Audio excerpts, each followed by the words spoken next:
Les défis auxquels l'Europe est confrontée face au Brexit étaient au programme d'un événement organisé par Euronews à Londres. Dans un récent sondage, les Européens apparaissent plus divisés que jamais sur l'Union européenne et sur le Brexit en particulier.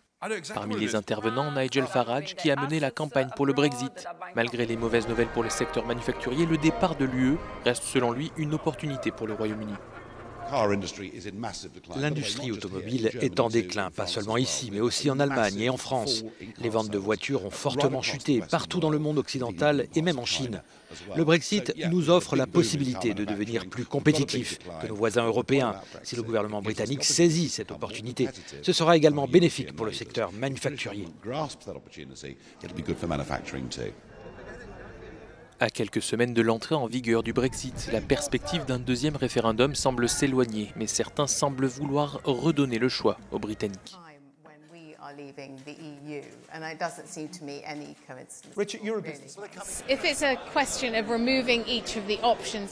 S'il s'agit de supprimer chacune des options sur la table, vous risquez de vous retrouver avec un deuxième référendum. Si Theresa May n'obtient pas d'accord, il n'y en aura pas. Nous savons qu'il y a une majorité contre le no deal. Alors écartez le no deal, écartez l'accord de Theresa May et laissez le peuple voter.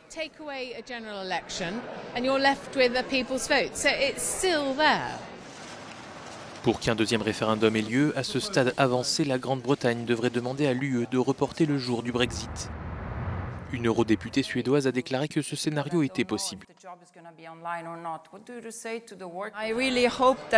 J'espère vraiment que Londres va faire quelque chose. Nous ne pouvons rien faire s'il n'y a aucune demande. S'ils demandent une extension de l'article 50, nous devrions l'examiner. On ne nous l'a pas demandé pour le moment. C'est une question urgente pour le peuple. Cette incertitude mine vraiment la vie des gens ordinaires. L'incertitude liée au Brexit touche une grande partie de l'Europe, comme le révèle le sondage commandé par Euronews. 28% des Français et des Italiens pensent que le Royaume-Uni a déjà quitté l'Union européenne. Près de 60% des Allemands affirment que cela aura des conséquences néfastes pour la Grande-Bretagne. De leur côté, les Britanniques sont également divisés sur les attitudes à l'égard de l'UE.